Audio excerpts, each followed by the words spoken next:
जुलाई महीने में मूली की उन्नत खेती। जी हाँ किसान भाइयों, यदि आप बरसात के दिनों पर मूली की खेती करते हैं तो रेट और बाजार भाव काफ़ी तेज रहते हैं। यानी जो रेट सीजन भर रहते हैं उसकी तुलना पर जो किसान जून जुलाई अगस्त महीने पर मूली की खेती करता है तो आसमान छू रहे होते हैं इस समय रेट। तो किस प्रकार खेती करना चाहिए, क्योंकि आपको पता है कि बरसात के दिनों पर जो कैबिज मैगट्स की समस्या आती है, पत्तियों को नुकसान पहुंचाने वाली इल्ली, रस चूसक कीट, मच्छर, माहू का प्रकोप देखने के लिए मिलता है। तो एकदम सर्दियों की तरह एकदम सीधी सनान अच्छी क्वालिटी की, टॉप क्वालिटी की पैदावार आप मूली से कैसे निकाल सकते हैं। कौन से भी फंगस आते हैं, यानी फंगस और कीट का विशेष ध्यान रखना पड़ेगा और खेत का चुनाव करते समय कुछ सावधानी रखनी पड़ेगी, तब जाके मूली से अच्छी पैदावार निकाल सकते हैं। ढलान वाले खेतों को चुनाव कीजिए, मेढ़ बना करके लगाना है। बुआई के समय दानेदार कीटनाशक का जरूर इस्तेमाल करना है और बुआई के समय फंगिसाइड इस्तेमाल करना बिल्कुल भी नहीं भूलना है। और जो आप वैरायटी लगा रहे हैं, जो किस्में लगा रहे हैं, वो बरसात वाली होनी चाहिए और 35 से 45 दिन में यह फसल तैयार हो जाती है। और सबसे खास बात कि बाजार भाव काफ़ी हाई देखने के लिए मिलते हैं। कौन सी वैरायटी लगाना है, कितनी दूरी पर लगाना है, कितना बीज लगेगा, कौन सी खाद डालनी है, स्प्रे कैसा करना है, इसके साथ ही पहली दूसरी खाद पर कौन कौन सी संतुलित पोषक तत्वों की पूर्ति करना, खरपतवार कैसे कंट्रोल करना है, इस वीडियो पर विस्तार से हम समझने वाले हैं। यह एक कंद वर्गीय फसल है, तो कोशिश कीजिए जो आप उर्वरक खाद इस्तेमाल कर रहे हैं, जैसे दानेदार कीटनाशक है, बुआई के समय ही करें। तो सबसे पहले बात करते हैं खेत की तैयारी। बढ़िया तरीके से मिट्टी जितनी भुरभुरी रहेगी, जितने भी बारीक सीड्स होते हैं, उनकी खेत की तैयारी आप कर रहे हैं तो इस चीज़ का ध्यान रखें कि मिट्टी जितनी बढ़िया भुरभुरी होगी, बढ़िया खेत की तैयारी होगी, उतना शानदार जर्मिनेशन होने वाला है। तो खेत की तैयारी बढ़िया कल्टीवेटर 1 से 2 बार चलाएं, रोटावेटर से बढ़िया मिट्टी को भुरभुरी कराएं और उसके बाद नंबर आता है बेड बना करके ही आपको 2 फीट चौड़ी आपको बेड बनानी है। कुछ इस प्रकार बेड मेकर, बेड ड्राइजर्स हैं, ऊंची बेडें बनाइए। बेडें ऊंची रहेंगी तो जल भराव ना हो और जल्दी पानी खेत से बाहर हो जाए, इस प्रकार का आपको प्रबंधन करना बहुत ज़्यादा जरूरी है। तो सबसे जरूरी बात है कि ऐसे खेतों को चुनाव आपको करना है जहां बिल्कुल भी जल भराव नहीं होता है। यदि थोड़ा भी जल भराव आपके खेत पर होता है तो मूली को बिल्कुल अवॉइड कीजिए, मूली की खेती मत कीजिए। तो ऐसे खेतों को चुनाव आप कीजिए जहाँ जल भराव ना होता हो, और थोड़ा बहुत भराव होता है तो ऐसा प्रबंधन आप करना है कि जल्दी खेत से पानी बाहर चला जाए। तो बढ़िया खेत की आपने तैयारी कर ली, बढ़िया तरीके से आपको बेसल डोज तैयार करना है। 1 एकड़ में कौन कौन सी खाद देना है, कीटनाशक और फंगिसाइड को बिल्कुल भी नहीं भूलना है। बेसल डोज में डीएपी आपको लेना है 35 किलोग्राम। यदि डीएपी की शॉर्टेज चल रही है तो किसी भी अच्छी कंपनी की सिंगल सुपर फॉस्फेट आप ले सकते हैं 80 किलोग्राम तक प्रति एकड़। इसके साथ आपको लेना है सल्फर, जो वेंटोनाइट आती है 5 किलोग्राम। सल्फर एक काम अनेक, क्यों? क्योंकि यह एक खाद भी है, यह एक फंगिसाइड भी है, यह एक कीटनाशक भी है। तो सल्फर रोगों से लड़ने की ताकत देती है, अधिक बरसात से फसल को बचाती है। तो सल्फर जरूर इस्तेमाल करना है 5 किलोग्राम बुआई के समय हम बात कर रहे हैं। और एक फंगिसाइड और इस समय अच्छा काम करेगी थायोफेनिड मिथाइल 70%। जी हाँ, रोको के नाम से जो फफूंदनाशक आती है, ज़्यादा नहीं, मात्र 150 से 200 ग्राम लेना है। आपको लेना है लगभग 15 किलोग्राम एमओपी। और कीटनाशक में 2 कीटनाशक क्रॉस करके यूज करना है। क्लोरपाइरीफास 30-25-30 या फिर 50% वाली 500 ml, और इसके साथ एक कीटनाशक दानेदार रिजेंट जीआर, जिसमें फिप्रोनेल है 0.3%, 3 किलोग्राम।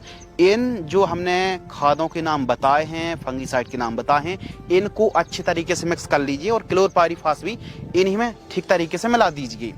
और इन खादों को जब आप बुआई के समय, जब आप मेड़ बेड बना रहे हैं, उस समय प्रयोग करेंगे तो रिजल्ट बहुत अच्छे मिलेंगे। अब मान लीजिए आपकी मूली की फसल है 18 से 20 दिन की। अब इस समय जड़ों में नुकसान पहुंचाने वाले कीटों का प्रकोप है। अब समस्या है जड़ों के नीचे और आप स्प्रे कर रहे हैं, बिल्कुल भी कंट्रोल नहीं मिलने वाला है। कोशिश कीजिए कि जो भी आप उर्वरक, जो दानेदार कीटनाशक इस्तेमाल कर रहे हैं, बेसल डोज में जरूर कीजिए, बिल्कुल भी इस चीज़ को नज़रअंदाज मत कीजिए। उन्नत और बेस्ट वैरायटी की बात करते हैं, जुलाई महीने पर, अगस्त महीने पर या फिर बरसात के दिनों पर आप मूली की खेती कर रहे हैं किसान भाइयों, तो आपको पालक पत्ता वाली वैरायटी का चुनाव करना है, पहली बात। दूसरी बात, ऐसी किस्मों का चुनाव करना है जो आपके एरिया पर या फिर बरसात पर लगाई जाती हों। अपने एरिया के हिसाब से उन्नत वैरायटी का भी चुनाव कर सकते हैं और बरसात वाली वैरायटी ही लगाना, सर्दियों वाली गर्मी वाली वैरायटी को मत लगा लेना भूल करके भी। तो सबसे जरूरी बात तो यही है कि उच्च क्वालिटी का सीड्स का सिलेक्शन आपको करना है। शकूरा की जो व्हाइट वंडर 32 के नाम से किस्म आ रही है, इसको बिल्कुल मत भूलना, इसको जरूर लगाना। यदि व्हाइट वंडर नहीं मिल रही है तो वेलकम की WS 367 वैरायटी को एक बार ट्राई जरूर कर लेना। आप मान लो 1 एकड़ पर मूली की खेती कर रहे हैं तो हमारे हिसाब से कम 2 वैरायटी को ट्राई जरूर करें, कम से कम 2 वैरायटी को लगाइए। इसके अलावा GS की 999, सिजेंटा कंपनी की जो थोड़ा सा पालक पत्ता वाले नहीं, ये कांटे वाली जो वैरायटी है, आई वाली व्हाइट सिजेंटा कंपनी की, इसको भी आप बरसात के दिनों पर ट्राई कर सकते हैं। इस किस्म को तैयार होने में लगभग 42 से 45 दिन का टाइम आई वाली व्हाइट ले लेती है, लेकिन इसके भी जो मूली है एकदम सीधे चमकदार सुपर क्वालिटी के व्हाइट देखने के लिए मिलते हैं। नोबल सीड्स की NBH मास्टर और महिको की माही 22 नंबर जैसी किस्मों का चुनाव जरूर कर लेना। मतलब 5-6 वैरायटी बताई, इनमें से किसी भी वैरायटी को आप लगा लेना। मार्केट में तो और ही वैरायटी है, इन किस्मों को भी आप ट्राई कर सकते हैं और इनसे भी कोई अच्छी वैरायटी है तो वो भी कमेंट आप कर सकते हैं ताकि अन्य किसानों की मदद हो। कम से कम 1 किलोग्राम से लेकर के 1200 ग्राम तक आपको सीड्स की रिक्वायरमेंट पड़ेगी 1 एकड़ में। और बार बार कह रहे हैं, ढलान वाले खेतों का चुनाव करना और बेड बना करके ही मूली को लगाना। खरपतवार की बात करते हैं, अब बरसात के दिनों पर अपन खेती कर रहे हैं तो खरपतवार का जमा थोड़ा ज़्यादा ही होता है, तो इसके लिए कोशिश कीजिए मजदूरों की मदद से निराई गुड़ाई करा सकते हैं। यदि ज़्यादा खरपतवार का जमाव होता है तो पता चला कि फसल से ज़्यादा खरपतवार दिख रहा है, कोई मतलब नहीं खाद दवाई डालने का, तो इसके लिए आप एक काम कर सकते हैं कि जैसे ही आप बुआई करते हैं, बुआई के तुरंत बाद जो प्री इमर्जेंट हार्बिसाइड होती हैं, पेंडामेथिलीन 30% EC 15 लीटर पानी में, 15 से 20 लीटर पानी में 80 ml की दर से स्प्रे कर सकते हैं। यानी 1 एकड़ में 800 ml स्प्रे आप करेंगे तो जो खरपतवार होते हैं वो निष्क्रिय हो जाते, खरपतवार का जमाव नहीं होता है। और जब मान लो खरपतवार 3-4 पत्ती के दिख रहा है फसल 15-20 दिन के आसपास की और खरपतवार इस समय, तो कौन सी दवाई का स्प्रे किया जा सकता है? एजल आती है, एजल खरपतवार नाशक, अदामा इंडिया कंपनी की, इसका स्प्रे आप कर सकते हैं 15 लीटर पानी में 20 ml की दर से। यह भी सकड़ी पत्ती के खरपतवारों को विशेष रूप से कंट्रोल करती है और सबसे खास बात की मूली की फसल पर इस दवाई को आप स्प्रे कर सकते हैं। इसके बाद नंबर आता सबसे इम्पोर्टेंट, सबसे महत्वपूर्ण विषय, स्प्रेइंग शेड्यूल। क्योंकि सर्दियों के दिनों पर एक स्प्रे भी हम नहीं करते हैं फिर भी अपनी फसल तैयार हो जाती है, लेकिन बरसात के दिनों पर मूली की फसल पर अलग अलग प्रकार के भिन्न भिन्न कीटों का प्रकोप देखने के लिए मिलता है, जिसमें सबसे बड़ी समस्या है वक की। इसके अलावा पत्तियों को काटने वाले कीटों का प्रकोप होता है, पत्तियों को नुकसान पहुंचाने वाली इल्लियों का प्रकोप होता है। तो अलग अलग मच्छर, माहू, व्हाइट फ्लाई है, हरी छोटी बड़ी इल्ली और जड़ों के अंदर तक। अब स्प्रे शेड्यूल किस प्रकार चलाना है ताकि आपकी फसल हरी भरी रहे, रोग कीट फंगस मुक्त रहे और जोरदार ग्रोथ देखने के लिए मिले। थोड़ा ज्यादा बरसात हो गई तो आपको झटपट फंगीसाइड का स्प्रे भी करना है और फफूंदनाशक का स्प्रे करते रहेंगे तो ना गलने की समस्या आएगी और ना तो पीलापन की समस्या आएगी। पानी गिरने के बाद भी आपकी फसल हरी भरी देखने के लिए मिलेगी। तो इसके लिए पहला जो स्प्रे है 8 से 10 दिन के आसपास की फसल होती है, फसल इस समय बहुत छोटी, तो इसके लिए आपको मैंगोजे जो 75% M45 के नाम से आती है, इसको लेना है मात्र 25 से 30 ग्राम। इसके साथ आपको लेना है बायर कंपनी की सोलेमन, जो कि रस चूसक कीटों पर, इल्लियों पर अच्छा रिजल्ट दिखाती है, 10 ml। NPK 19-19-19, nitrogen 19%, phosphorus 19%, potash 19%, यानी NPK का समान रेशो 19% है। इसको लेना है 50 ग्राम। 15 लीटर पानी घोल करके बढ़िया तरीके से स्प्रे कर दीजिए, कीट भी कंट्रोल होंगे, फंगस का भी इन्फेक्शन नहीं हो पाएगा, तो रिजल्ट अच्छे आएंगे। सेकंड जो कॉम्बिनेशन है 18 से 22 दिन के आसपास की फसल होती है, तो इस समय एक ऐसा बायो स्टिमुलेंट सीवीड लेना है जो ग्रोथ बढ़वार, हरियाली में अच्छा काम करे, जड़ विकास में उत्कृष्ट रिजल्ट दिखाए। बायोवीटा लिक्विड सीवीड एक्सट्रैक्ट 40 ml लेना है। ईसाबेवन जिसमें अमीनो एसिड है 25 ml, कवच फंगिसाइड जिसमें क्लोरोथालोनिल है 35 ग्राम और अलीका कीटनाशक लेना है लगभग 12 ml के लगभग। इन सभी को मिक्स करके 15 लीटर पानी घोल करके स्प्रे करें। तीसरे स्प्रे की बात करें तो 28-30 दिन के आसपास की फसल होती है।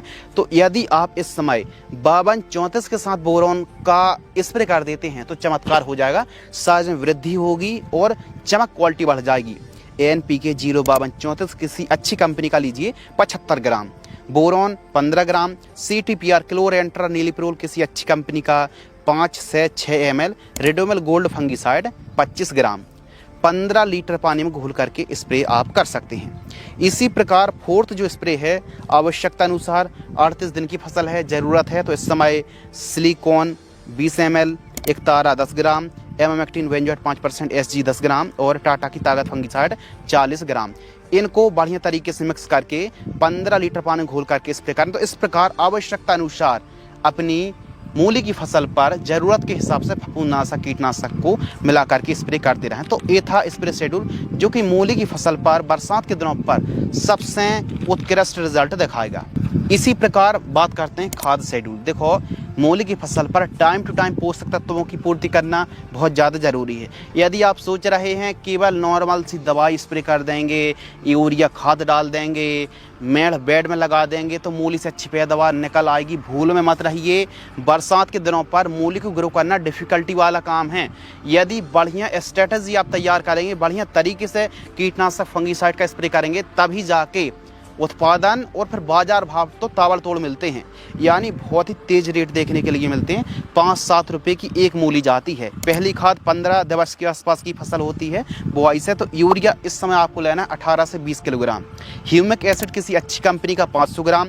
इस समय फिर आपको एक बार रिपीट करना है, क्लोरपायरीफास 200 ml और थायोन्यूट्री सल्फर मात्र 1 किलोग्राम, मात्र 1 किलोग्राम। इन सभी को मिक्स करके 1 एकड़ में दीजिए।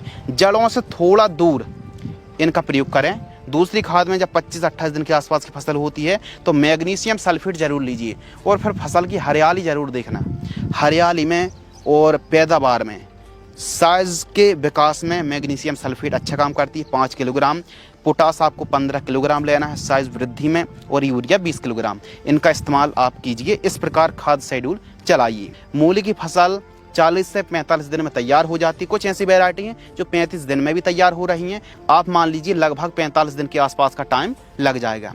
तो मूली एक ऐसी फसल है, लागत कम है, उत्पादन अधिक है और बाजार भाव तो सबसे तेज देखने के लिए मिलेंगे। तो यदि आप बरसात के दिनों पर मूली की खेती कर रहे हैं तो थोड़ा सा ध्यान रख के मूली की खेती करें। आप कौन सी वैरायटी को लगा रहे हैं और कितने क्षेत्र पर आप मूली की खेती करते हैं, कमेंट में जरूर बताएं। इसी प्रकार की जानकारी के लिए चैनल के साथ जरूर जुड़ें। धन्यवाद।